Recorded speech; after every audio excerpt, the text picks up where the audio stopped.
बिस्मिल्लाहिर्रहमानिर्रहीम। BSc chemistry physical chemistry lecture number 2 molecular velocities. Remember one thing, gas molecules move random, rapid and haphazardly। Bernoulli की जो postulates हैं the basic postulates of KMT, उसके मुताबिक gas molecules की जो motion है वो कंटिन्यूस है, रैंडम है एंड हैप्पैज़र्ड है। गैस मॉलिक्यूल्स हर वक्त रैंडमली मूव करते रहते हैं। During their motion they collide among each other and also with the walls of container. जैसे ही गैस मॉलिक्यूल्स आपस में टकराते हैं या बर्तन की दीवारों के साथ टकराते हैं, they not only change their direction but also they change their velocities। ये बात कहना कि तमाम गैस मॉलिक्यूल एक जैसी ही वेलोसिटी के साथ मूव करते हैं, ये कहना गलत होगा। गैस मॉलिक्यूल्स हर वक्त अपनी वेलोसिटीज़ को चेंज करते हैं, उनकी वेलोसिटी वेरी करती हैं और तमाम मॉलिक्यूल एक जैसी वेलोसिटी से मूव नहीं करते। इनकी फ्रैक्शंस होती हैं, कुछ मॉलिक्यूल्स की फ्रैक्शन जो थोड़ी कम एनर्जी के साथ, कुछ ज़्यादा एनर्जी के साथ। एट द सेम टाइम कुछ मॉलिक्यूल बहुत स्लोली मूव कर रहे होंगे और कुछ की स्पीड बहुत ज़्यादा होगी। मैक्सवेल की जो distribution, law of distribution of velocities यही बयान करता है कि जब भी हम वेलोसिटीज़ की बात करते हैं पूरे बल्क में, तो हमें कुछ फ्रैक्शंस की बात करना पड़ती है। कुछ मॉलिक्यूल्स की फ्रैक्शन स्लो मूविंग होती हैं और कुछ fast move.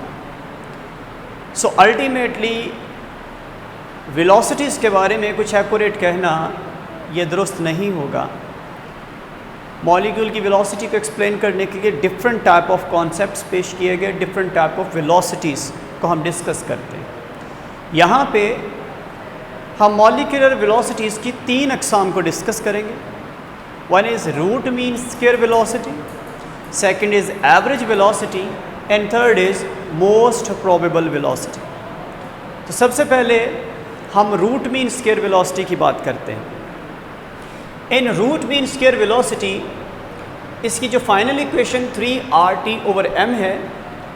R is a journal gas constant, T is a temperature and capital M is a molecular mass of the gas molecules। यहाँ पे ये बात काबिल ज़िक्र है that root mean square velocity is directly proportional to temperature। So as you will increase temperature, the root mean square velocity will also increase, and molecular mass has a inverse relation with root mean square velocity। Heavy gases जो होती हैं उनकी velocity slow होती है। इसको prove करने के लिए हम काइनेटिक इक्वेशन का सहारा लेंगे। P = 1/3 mnc²। ये क्लॉजियस ने काइनेटिक इक्वेशन को जब प्रूव किया, हम इसी से आगे इस रूट मीन स्क्वायर वेलोसिटी को फाइंड आउट करेंगे। इसमें P is the pressure of the gas molecules which they are applying on the walls of the container, V is the volume of the gas molecules, M is the mass of one gas molecule, and N is the total number of molecules enclosed in a vessel, and C² is their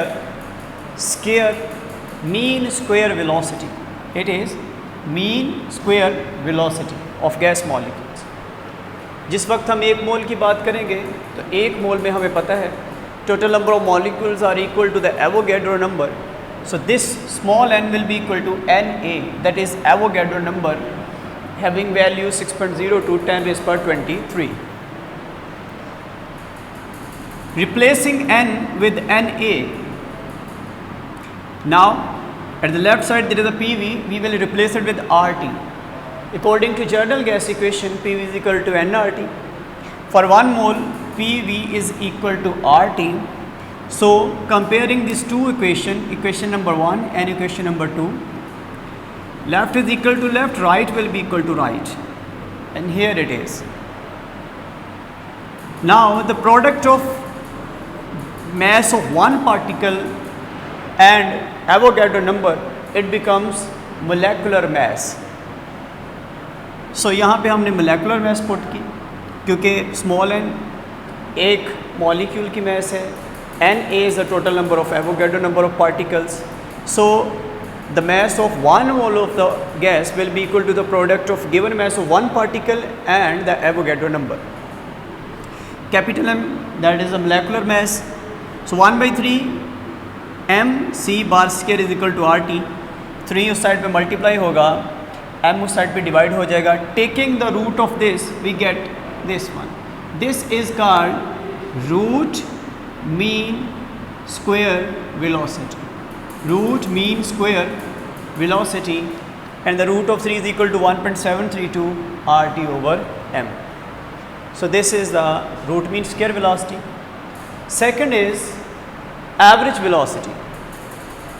Average velocity is also called mean velocity, and it is the average of all type of velocities by the different fraction of the gas molecules. उस पूरे bulk में, gas molecules के पूरे bulk में कुछ molecules होंगे, उनकी पहली फ्रैक्शन उसकी वेलोसिटी c1 होगी. कुछ ऐसे मॉलिक्यूल्स होंगे जो c2 वेलोसिटी के साथ मूव कर रहे होंगे.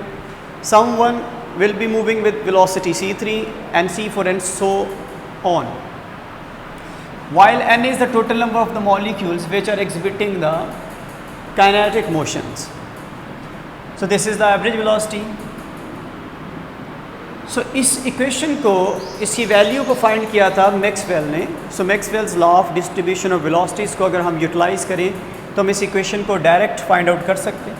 इस इक्वेशन की जो डेरिवेशन है ये एमएससी केमिस्ट्री के सिलेबस में है, हम वहाँ पे इसको सॉल्व करते हैं.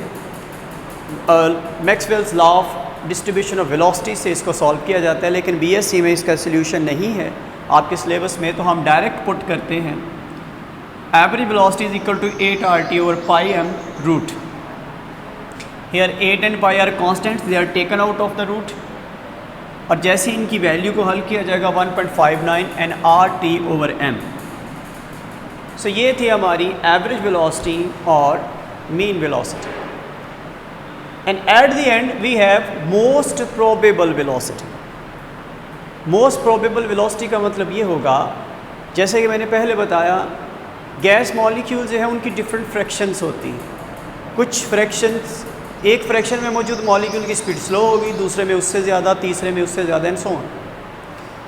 तो मोस्ट प्रोबेबल में हम उस फ्रैक्शन की वेलोसिटी को चूज़ करते हैं जो फ्रैक्शन सबसे बड़ी होती है.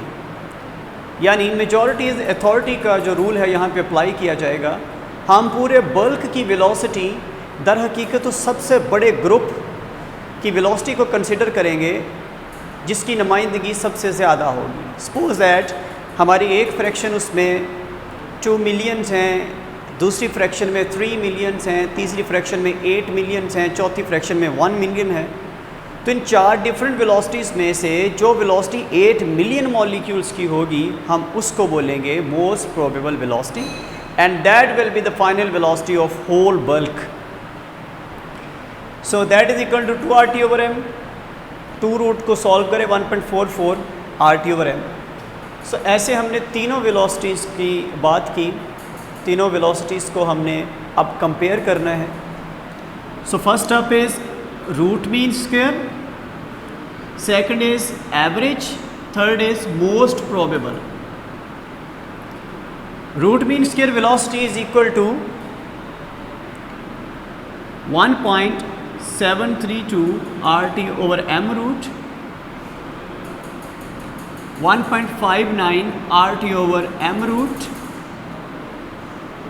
1.44 RT over m root. इन तीनों में RT over m root जो है वो कॉमन आएगा.